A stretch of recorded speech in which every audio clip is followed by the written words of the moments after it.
I'm very serious. I would have thought the member knew that. Question number 6, Tracey Martin. To the Minister of Police, does he stand by all his statements? Order. Order.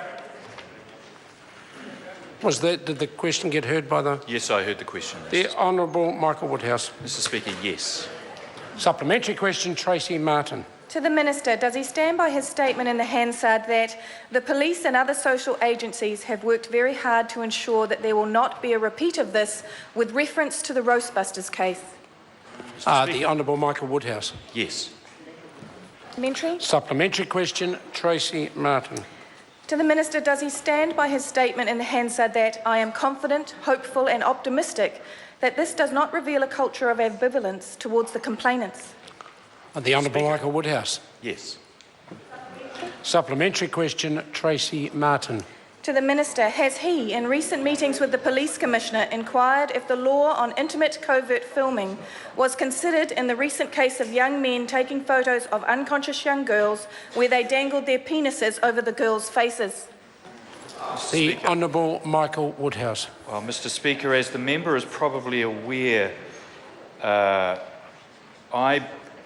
law, the Commissioner must act independently of the Ministers of the Crown, particularly in relation to the enforcement of law and the investigation and prosecution of offences. However, I have made inquiries about the incident that was the subject of media reporting earlier this week. I would say and caution the member that on the advice I've received, not all the facts were present in the media reporting. I can't go into the operational detail, but I'm satisfied on the information I've been given that the investigation was conducted thoroughly and sensitively, that the decision not to lay formal charges was made after legal advice, and that the young woman involved in the incident is satisfied with the outcome and police's support. No one should ask any more questions. Order. Supplementary question, Tracey Martin. To the Minister, in light of that answer, why should young girls and their families have any confidence in this Minister and the New Zealand Police if cases such as this continue to merely result in a warning to perpetrators?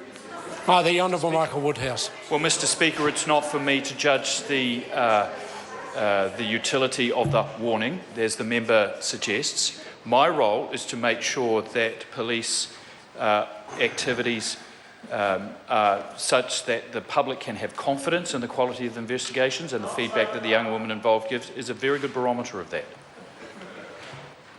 Question number 7, Kelvin Davis. Thank you, Mr Speaker. To the Prime Minister, does he